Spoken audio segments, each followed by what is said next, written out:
to go all the way back to Bethlehem with his almost 9-month pregnant wife. Can you imagine what it was like for the innkeeper to acquaint with Jesus, Mary and Joseph that very first Christmas night?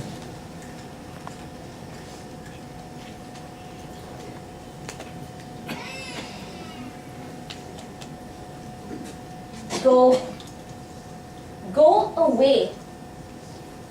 Go away, kids. Go and play outside. Shh, go.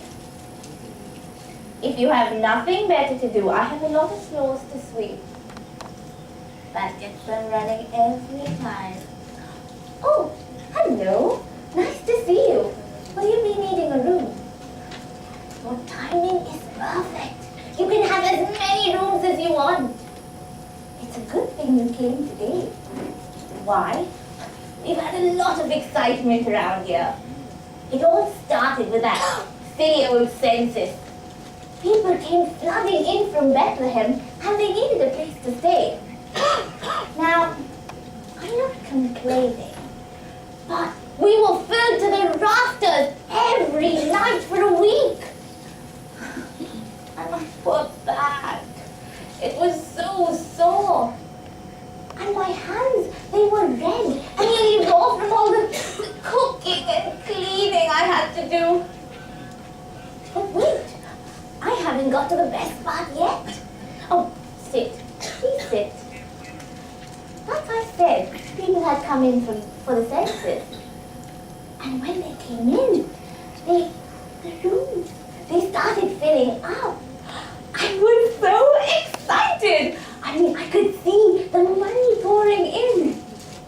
But as the rooms were filling up, there was no more space. And I thought my husband would save new ones and send them to some other place. But does he do that? Men. Anyway, there was a knock on the door late one night. I told him, no more.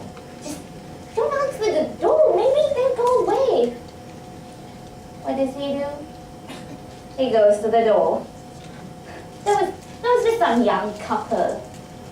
I didn't want to do anything for them. No room, no food, nothing. I mean, can you imagine the amount of work? But as I saw the young lady walking closer, and I took a better look. I saw that she stuck out all the way till here. I mean, can you imagine the amount of work? And what if she had her baby? So I pulled my husband inside and I shut the door. I told him, just send them away. There's no more room in this inn. After that, I went to bed. And for long, I was sleeping like a baby. When all of a sudden, there was this loud scream. Ah! I jumped up. I didn't know what was going on. I mean, there I was in my night clothes. And I was trying to make sense of it when all of a sudden, it was coming from the stable. So I peeked in. And I saw that my husband had put the young couple in the stable with goats and sheep and cows. And the poor young girl was in labor. Can you imagine the amount of agony that she was in? And her husband, he was kneeling beside her, praying. I mean, clearly he had no idea what to do. So I sent him to get some bedding. And then I went and knelt beside her and I asked her, young lady, you do know you're going to have a baby. She turned and looked at me and went, ah! I tried to make her as comfortable as I could. I mean, that baby was going to come out anytime soon. Now, you must be wondering, why am I telling you this? It's nothing special. I mean, a woman gives birth to babies every day. Yes, they do. But there was something so remarkable about this. was the story that she told me in between her contractions. Now, I don't know whether she was delirious from the pain or that young girl, Mary, that was her name. She told me about wonderful things, about visitation from an angel, about the promises of God and dreams. I didn't know whether to believe her or to laugh at her. But there was something about her face that made me want to believe her. Anyway, her husband had come back and the baby was coming. It was almost here. It was coming. A boy. And when I pulled that baby out of his mother and held him in my arms for the first time, it was the most beautiful baby I had ever seen. He had this presence. This glow. You could almost see it. He was special. No, that's not it. He was holy. Holy, that's it. And when I held him in my arms, when I touched him, I felt different. Changed. I didn't care about the work anymore. I didn't care that those sheets would take a week to clean. All I wanted to do was sit and stare at this beautiful baby and be in his presence. By the way, they named that boy Jesus. Now you remember that name. I bet someday everyone will know the name Jesus.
story.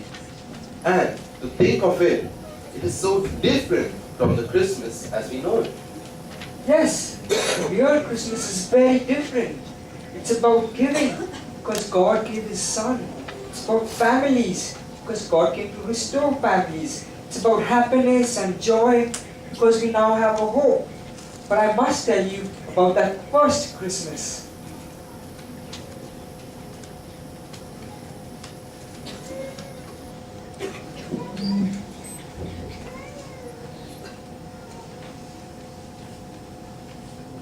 Well, Bethlehem, it was time for the baby to be born. When she gave birth to her firstborn, a son, she wrapped him in a cloth and laid him in a manger. Because there wasn't any room in the inn for them. God had this messy plan to save the world. And to do that, He was going to send His Son. Where does the God of this universe send His Son? Where does the King of Kings and the Lord of Lords come? To a barn, to a stable. Certainly not a place fit for a king. But then this was no ordinary king. When I say messy, I really mean messy. It was a barn, a stable, right? So you got animals, and you got animal stuff. You got mud, you got manure, you got filth, and then this stench of urine. A pitiful place for people. Certainly not a place for the King of Kings to be born. Why did God do this? I can't tell you for sure. But the prophet Isaiah tells us that His thoughts are not our thoughts, and His ways are not our ways. In fact, 400 years before Jesus was born, the same prophet wrote, "We all like sheep have gone astray, each one of us to his own way, and He has laid on Him all our sins." You see, Jesus came to a messy place, to a barn, to a stable. That's a messy place.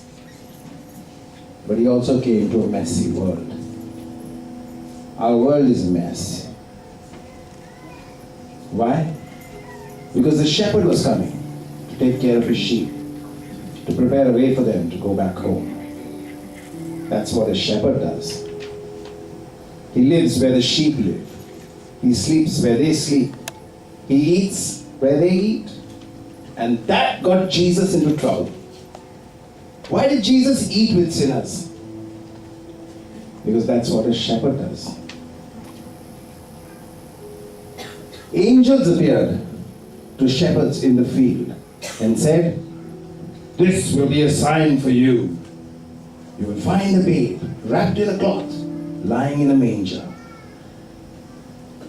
A sign? You ever wondered what that sign meant? What kind of sign was it? Maybe it was a sign that Jesus is accessible to everybody. Maybe it was a sign that the God who owns the cattle on 1,000 hills can relate to a homeless person. Jesus didn't have a home of His own. Didn't have a place to rest His head. Maybe it was a sign that God hates this social status of human beings. He detests the splendor of mankind because it's not worthy of Him. But it was a sign for us, a sign for you and for me, that we should follow suit. In fact, the Apostle Paul writes, our attitude needs to be like that of Jesus, who being in very nature God, became a servant. He humbled Himself and was made in human likeness. Becoming a servant, that's messy again. Really messy. But you know, Jesus set this incredible example for us. He got down on his knees and he washed feet. The God of this universe, who deserves the best of everything, the one who created everything that is seen and unseen, he got down on his knees and washed feet.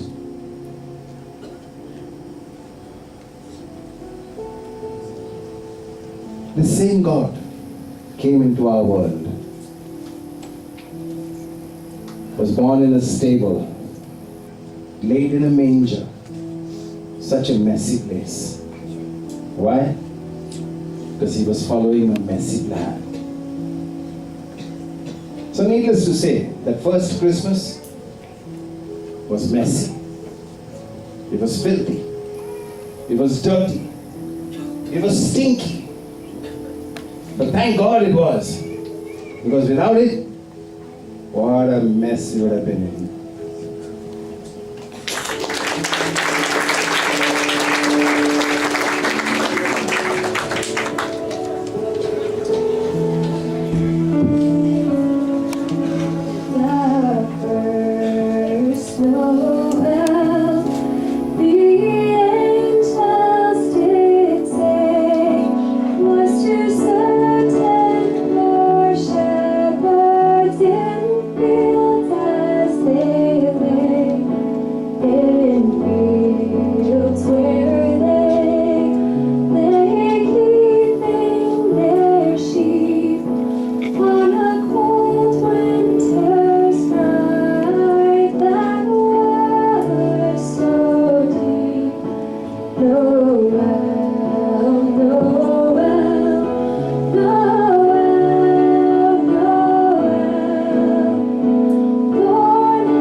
Incredible.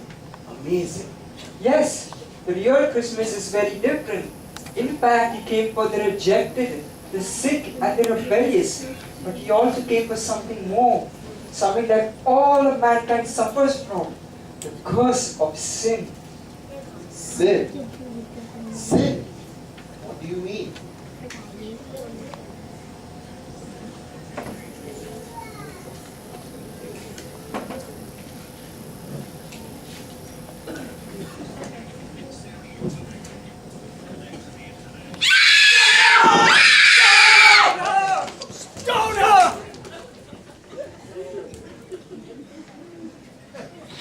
Master, what should we do?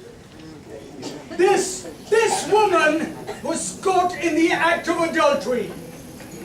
She should be punished according to the law. What have you to say, Master? We want to know your opinion. Tell us, Master. Is it right for us to kill her? He who is without sin, throw the first stone.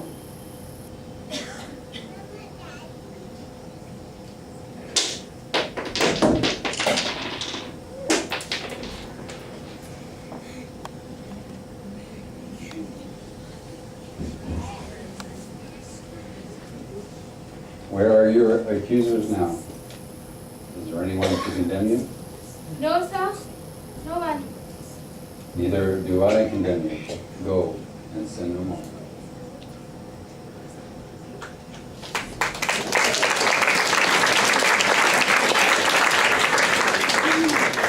Go and sin no more. Jesus wasn't looking at the woman in the beginning. She was obviously caught in adultery and wouldn't have had time to dress properly. The men must have been leering and staring at her, devouring her with their gaze, but Jesus looked on. When everyone left, he got up and said to her, "Is there no one to condemn you? I too don't condemn you. Go and sin no more." The life she lived was without dignity. The way she was caught and brought through the streets was without dignity. Jesus could have condemned her.